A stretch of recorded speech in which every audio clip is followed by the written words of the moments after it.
ఇది ఒక different kind of film, content based film అనేది మనకు ఆల్రెడీ అర్థమైపోయింది.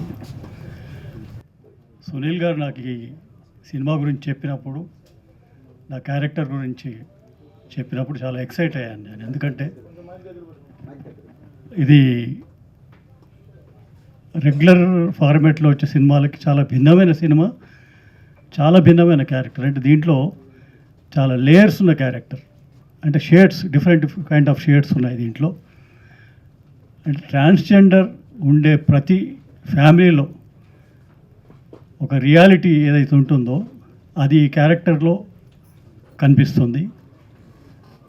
తర్వాత సమాజంలో మార్పు కోరుకోవడం కోసమే ఈ సినిమా తీయడం జరిగింది. అంటే వాళ్ళ జెండర్ ఈక్వాలిటీ కావచ్చు, తర్వాత ఫైటింగ్ ఫర్ ది రైట్స్ కావచ్చు, డిస్క్రిమినేషన్ గురించి కానీ, తర్వాత లాలో కూడా there are lot of lapses as far as the transgenders are concern.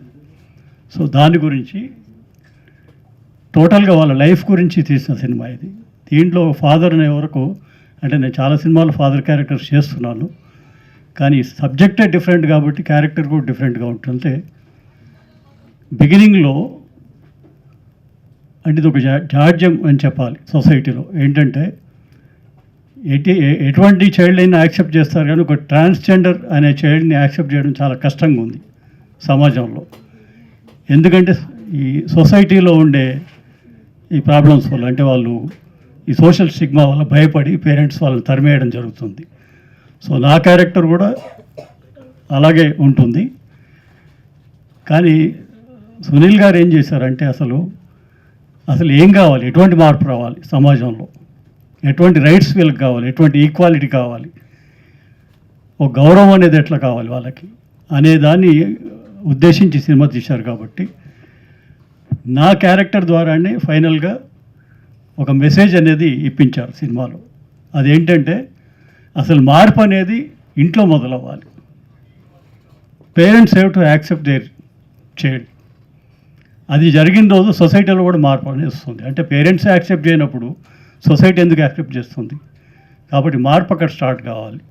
So నా క్యారెక్టర్లో కూడా షేడ్స్ ఏముంటాయంటే, బిగినింగ్లో ఆ చైల్డ్లో ఇటువంటి మార్పులు ఇవన్నీ గమనించినప్పుడు ఒక వేదనకు గురవడం, సొసైటీని ఫేస్ చేయడం కష్టంగా ఫీల్ అవ్వడం, అట్లా కొట్టడం, చైల్డ్ని కొట్టడం, ఇంటి నుంచి తరిమేయడం, ఇవన్నీ జరుగుతాయి.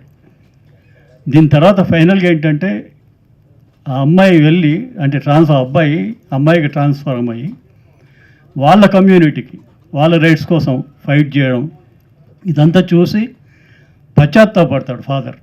పశ్చాత్తాపడి నేను తప్పు చేశాను, నా కూతురే కదా, నా చైల్డే కదా, నేను యాక్సెప్ట్ చేయాల్సింది, ఇట్లా బయటికి పంపిస్తే ఆ అమ్మాయి ఏమైపోయింది, ఎట్లా బతికింది అసలు ఇన్ని రోజులు, తర్వాత తను సొసైటీకి ఎదురు నిలిచి తనంటూ ఒక ఐడెంటిటీ క్రియేట్ చేసుకుని తన కమ్యూనిటీ కోసం ఫైట్ చేస్తుందని మళ్ళీ ఆ అమ్మాయి దగ్గర రావడం జరుగుతుందన్నమాట.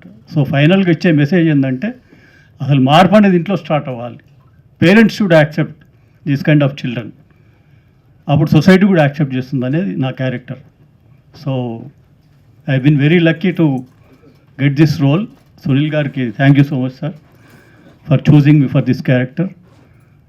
నాకు ఒక డిఫరెంట్ కైండ్ ఆఫ్ ఎక్స్పీరియన్స్. ఎందుకంటే ఒక 30 people రియల్ ట్రాన్స్జెండర్స్ యాక్ట్ చేశారు సినిమాలో. Heroine Hima is a transgender. So it's different kind of experience for me.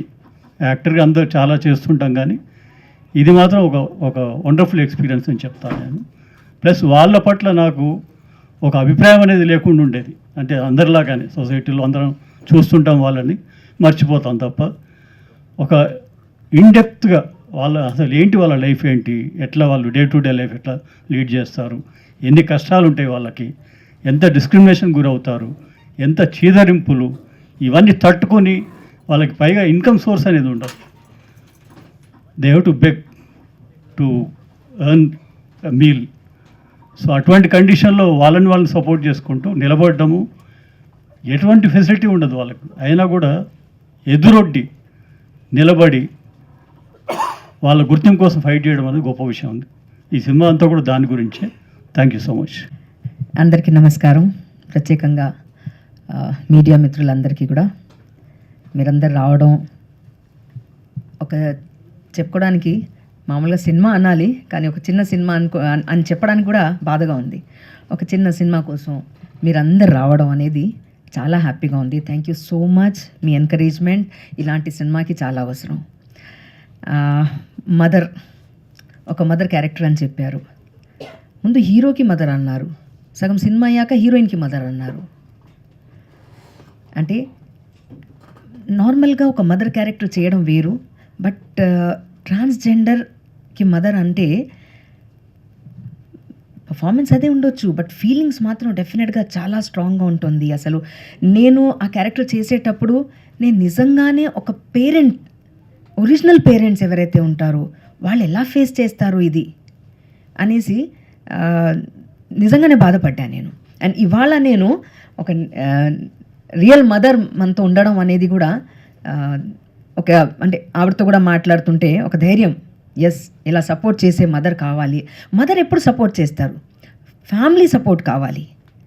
ఒక హ్యాండిక్యాప్ చైల్డ్ పుట్టాడు అనగానే ఒక పాప భీతితో చూడడం, అయ్యో అనుకోవడం, కానీ వాళ్ళకి సపోర్ట్ చేస్తారు. అందరు చూసే వాళ్ళు కూడా అయ్యో అనుకుంటారు, కానీ పేరెంట్స్ కూడా చాలా సపోర్టివ్. ఎందుకంటే హెల్త్ బాగాలేదు, ఇది కూడా హెల్త్ కండిషనే కదా, వాళ్ళు సృష్టించింది కాదు, ఇది దేవుడు సృష్టించింది.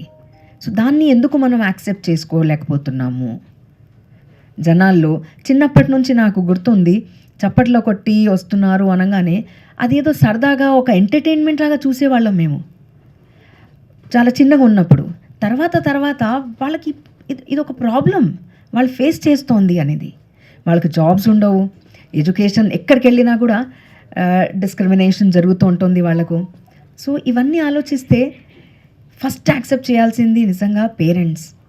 ఇంకా వాళ్ళ చేతిలో లేదు, వాళ్ళు చేయాల్సింది ఏమీ లేదు, మనమే వాళ్ళకి సపోర్ట్ చేయాలి. ఎస్, ఇదొక డిఫిషియన్సీ, ఇదొక ప్రాబ్లం, ఇలాగే దేవుడు పుట్టించాడు, వాళ్ళని యాక్సెప్ట్ చేయాలి అనేది ప్రతి పేరెంట్. అంటే ఇలా చైల్డ్ ఉంటే మాత్రం దయచేసి పేరెంట్స్ ముందు యాక్సెప్ట్ చేస్తేనే సొసైటీ యాక్సెప్ట్ చేస్తుంది. వాళ్ళ ఫైట్ చేస్తున్నారు, వాళ్ళ ఈక్వాలిటీ కోసం లీగల్ బ్యాటిల్ చేస్తూనే ఉన్నారు పాపం. బట్ కొన్నిసార్లు మీ అందరి ముందు చెప్తున్నాను, కొన్నిసార్లు నేను చూశాను ఒరిజినల్ ట్రాన్స్జెండర్స్ కాకుండా కూడా రోడ్ మీద వచ్చేసి వాళ్ళు కూడా ఇలా చప్పట్లు కొట్టి అడగడం చేస్తుంటారు. అంటే ఈ విధంగా కూడా కడుపులు కొడతారా అన్నట్టుగా అనిపిస్తుంది. అరే వాళ్ళకు ఉన్నది అలా వెళ్ళి పాపం వాళ్ళు మాకు వేరే ఉద్యోగం లేదు కాబట్టి మేము ఇలా అడుక్కుంటున్నాము అనేదే ఆలోచిస్తేనే చాలా బాధగా ఉంటే, ఒరిజినల్ ట్రాన్స్జెండర్స్ కాకుండా జెంట్స్ వెళ్ళి చీర కట్టుకొని వేరే ఉద్యోగం చేసుకోవచ్చు, కానీ వాళ్ళు కూడా రోడ్ మీద వచ్చేసి వీళ్ళకి ఇబ్బంది పెట్టడం అనేది బాధాకరంగా అనిపిస్తోంది. సో అదొకటే కాదు, మాతో పాటు ఇంకో క్యారెక్టర్ ఉండడం నిజంగా నాకు అసలు ఎంత బోల్డ్గా ముందుకొచ్చి మాట్లాడడం అనేది. గే అనగానే మన ఇండియాలో అది కూడా యాక్సెప్ట్ చెయ్యం మనం.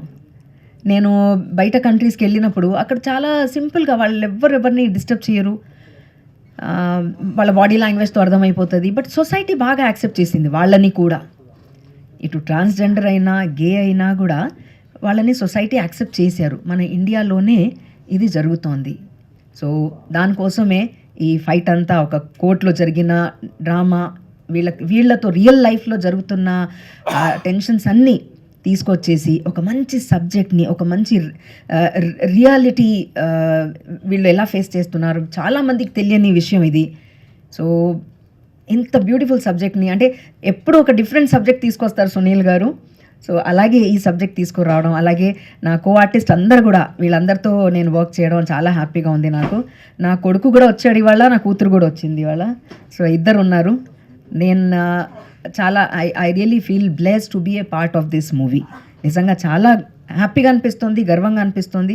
చేసేటప్పుడు కూడా చాలా కంఫర్టబుల్గా వర్క్ చేసేటప్పుడు కూడా సునీల్ గారు చాలా క్లియర్గా ఎక్స్ప్లెయిన్ చేసి ఇలా కాదు ఇలా ఉండాలి అనేసి సీన్స్ కూడా ఆర్టిస్ట్ని చాలా కంఫర్టబుల్ ఫీల్ అయ్యేటట్టు చాలా స్మూత్గా మేము షూటింగ్ చేయగలిగాము. And I'm really blessed. ఇవాళ సార్ మీతో పాటు నేను స్టేజ్ షేర్ చేసుకోవడం అనేది నా అదృష్టంగా భావిస్తున్నాను. Thank you so much. And Chakrapani garu నిజంగా ఒక మంచి కో ఆర్టిస్ట్ నాకు. Wonderful team. And I request each and every one, audience మీ ద్వారానే ఆడియన్స్ చూస్తారు, మీ కెమెరాస్ ద్వారానే వాళ్ళకి తెలుస్తుంది. కాబట్టి డెఫినెట్గా ఎల్జీబీటీ అనేది ఒక మంచి మూవీ, ఒక మంచి సబ్జెక్ట్, ఒక రియాలిటీని తీసుకొస్తున్న సబ్జెక్ట్ కాబట్టి ఆడియన్స్ అందరినీ నేను నిజంగా మనస్ఫూర్తిగా కోరుకుంటున్నాను, రిక్వెస్ట్ చేస్తున్నాను. దయచేసి థియేటర్స్కి వెళ్ళి చూడండి నిజంగా. అంటే కంపేర్ చేయకండి ఒక సినిమా, ఒక పెద్ద సినిమా, ఈ సినిమా ఇందులో సూపర్ స్టార్ లేరు, ఇందులో ఒక పెద్ద హీరోయిన్ లేదు, కాదు. Subject it self is a hero, subject it self is a heroine. ఆ సబ్జెక్ట్ కోసం మీరు వెళ్ళాలి. అసలు యాక్టింగ్ అనేది జీవితంలో చేస్తాను అని అనుకొని తను యాక్టింగ్ చేసింది. సో ఇవన్నీ మీరందరూ ఎంకరేజ్ చేయాలి అండ్ థియేటర్కి వెళ్ళి చూడాలి అని మనస్ఫూర్తిగా కోరుకుంటున్నాను. Thank you so much. Vikas, నేను ఇందులో మోహిని చైల్డ్హుడ్ రోల్ ప్లే చేశాను. ఈ రోల్ చేస్తూ ఉంటే వాళ్ళు చిన్నప్పటి నుంచి ఎంత స్ట్రగుల్ అయ్యారు అండ్ వాళ్ళ ప్రాబ్లమ్స్ ఏంటివి అని చేస్తూ ఉంటే నాకు చాలా అర్థమైంది. అండ్ రియల్గానే ఇలాంటి మూవీని అందరూ ఎంకరేజ్ చేయాల్సింది. ఎప్పుడైనా ఇలాంటి సినిమా చూసి వాళ్ళని అర్థం చేసుకోవాల్సింది అంత ఆడియన్స్ పైన డిపెండ్